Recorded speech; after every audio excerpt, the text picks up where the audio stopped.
So what do you call yourself?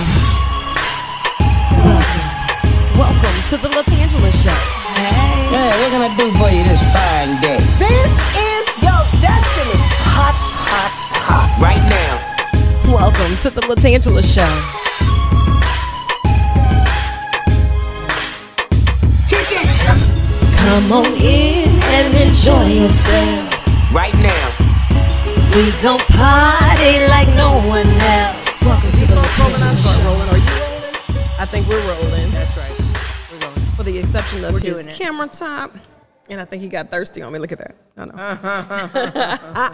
Hey, what's really good? It's your girl LaTangela. And of course, today we're here with another episode of the LaTangela Show podcast. And I get super excited, especially in the capital city, when we have those who are rolling through from other places and coming all the way from Texas. We have none other than Patti Dobrowolski. And I wanted to say it that way because it just made me feel like I almost got it right.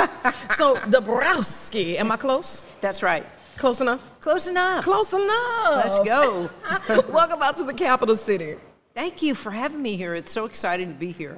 I love being part of this event. Yes. I've met so many cool entrepreneurs and everybody behind the scenes that's making Brew happen. It's amazing. Yeah, now keep in mind, this is still the warm-up. You know, we kicked it off yesterday with the big block party. Today they kicked it off. They had cycling taking place from one vendor to the next vendor. Today we have all of our guest speakers. You're going to be one of the keynote speakers, and I have questions that need answers. All right, I'm ready for you. In the world of Patti, you're going to break it down for us this week for Baton Rouge Entrepreneurship Week that you need to draw your future, how a simple picture changes everything. That's right. Oh, you got to break that down for me, Patti. Well, here's the thing.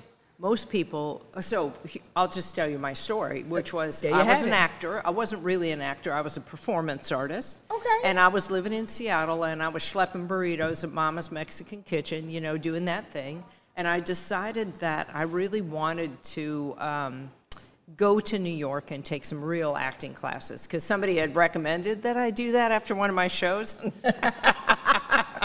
So I thought, all right, I'll take their advice. So I went there, and I got to stay with a Broadway actress, Dale Souls, and I stayed in her third floor walk-up in Brooklyn Park Slope, and I would walk in, you know, take the subway in, and I would walk past Broadway every single day to my class. And I thought, oh, my God, I wonder what it would be like to be on Broadway. And she got me so obsessed with it that I just couldn't stop thinking about it. So I go back to Seattle, and I get this call to audition for a show. Now, listen, I never got called to audition because in those days, you had to have like blonde hair that was like all wavy down here and big boobs, and that was it, right? Oh, okay. But I didn't have any of that.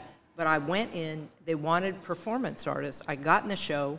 The show went to the main stage of the Seattle Rep. It went to Washington, D.C., to the Kennedy Center, and then it went to Broadway. Get out of here. All in the same year. I love it. I love it. Talk about a success story. You know, even though you thought you were facing all odds, here it is. They were basically kicking you out of the course, and next thing you know. I know, hey, that's I'm right. And I had held this picture in my mind to myself. You know, I just ran it over and over. So then one day I was working, you know, fast forward to I started doing work with businesses.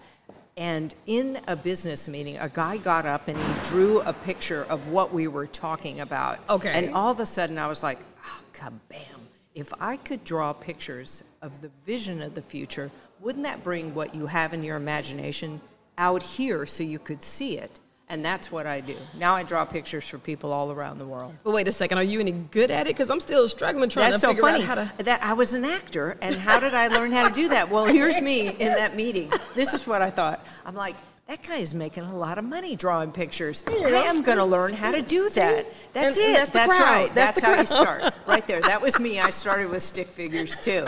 But over time, I just got better. You know, 25 years later, I can draw anything. Wow, get out of here. Talking about finding a need and filling the void. You know, and just when you thought your purpose, your passion, it was going to take you somewhere completely different, That's right? And in the world of entertainment, just like with radio, I like to call it theater of the mind. You know, because you have to paint that picture. It has to be very vivid, especially if you're getting it across to someone who may not be able to see it, but you want to be able to give them that vivid image. Definitely. So taking it from the stage, you understood what it was to captivate an audience. That's right. To keep their attention, to draw them them in, and to let it tell the story that needed to be told. Yes. So when other people are coming to you now as the visionary, because that's pretty much what you are, Exactly. it's a like-minded situation where iron is now sharpening iron, but you're just adding all of the colors, the bells, the whistles. That's right. Are you helping us tell our story? That's right. So what I do two things. One, sometimes I'll draw for people, and people say, oh yeah, you're the artist, you draw the picture. But what's true is when you draw the picture, it comes through you. And so it marries itself to your hippocampus, that part of your memory. And so you stay focused on it longer. And people who have drawn pictures of their future send me these stories because I gave a TED Talk. It went viral. Yeah. 6 million people saw it. Yeah. And so they'd send their stories in, like a woman in Colorado. She put on the right side of her picture, I want to get a trophy. And this is just one little symbol she put up there. And so sometime during that year, that trophy showed up in her mailbox. Yeah. She had won the best new entrepreneur in Colorado. How about it? I know. So, How about you know, it? I mean, I think, it's not rocket science. So I'm just going to show everybody how this process that I've just developed over time, that anybody can do. And the more you use it, the faster things happen for you. I absolutely love it. And, just having that transparency to say, this isn't how I started. Yeah. I had goals and aspiration of doing something completely different. Yeah. And there is no failure in saying that this isn't how the story turned out. We took a pivot, here we are, and look at life. It's grand, isn't it? Yes. And this is where God has you to help others get their vision, paint that picture in bold stripes. That's right. And I think the biggest thing is that you have to remember that there's only one you. Yeah. And so if you can remember that, there's only one you who has the story, the product, the thing to do in the world that's going to help serve other people and help them get through something or make something in their life easier. If you can remember you're the source, then you can tap into the bigger source, and that source will help guide you to the people you need to meet, the things you need to do. Right. But you got to get you got to get dirty in there. It's not like a magical thing. I didn't just magically get on Broadway. Yeah. I took acting classes. I did street theater. I did all kinds of things. Those bumps and those bruises, right? That's right. And here I have the poof movement, which is power over obstacles forever. I often have to ask myself, did you get your steps in? Mental, physical, spiritual, because no matter who we are or what phase of life we're in, we're always going to have those obstacles. Yeah. But you can't get to that fork in the road and say, well, I've come this far to only come this far, and when you get to that moment, you're right here, the fork is looking at you, you take a right, or do you just take that left, or do you just sit on down? Because sometimes you got to take a breath. Yeah, you got to figure out which one's going to be better. Yeah, definitely. Right. How do you find that happy place for you? How do you stay motivated to keep your story going in order to help others tell their story? Well, I think for me, I have a daily practice, so I always go inward because I figure that's where all the source comes from. So if I focus on that piece and I just then use whatever I get and go out in the world and I say, okay, use me today to meet whoever I need to do whatever I need, then I feel energized because then I know I'm doing what I'm meant to do in the world. And I think that's the other thing. One of the speakers was talking about passion, turning your passion into something that you really want to do. Yeah. You have to figure out what do I love to do? Yeah. Because what you love to do is what you're meant to do. Absolutely. Right? So everybody thinks, oh yeah, it's all about money and fame and all the stuff you see on Instagram. But let me just say, at the end of the day, it's about you loving what you do so much, you can't get enough.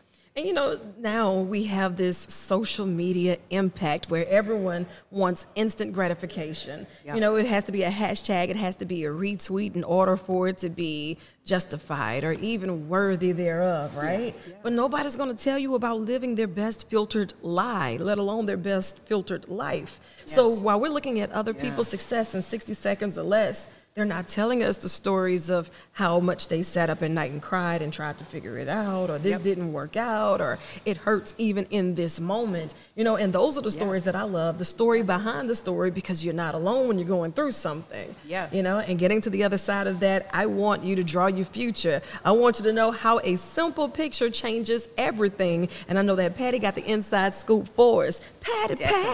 She comes with a whole theme song and everything. Let's go. That's what it's it's all about right That's here right. with Brew. Yeah. Baton Thank you Rouge so Entrepreneurship much. Yeah. Week. I appreciate you. I know we got Appreciate more you. work to do, so I'm going to let you chase the sun or let the sun chase you. But either way, get after it. I love you, All right. and there's Love you absolutely too. nothing All you can right. do about it. Thank you.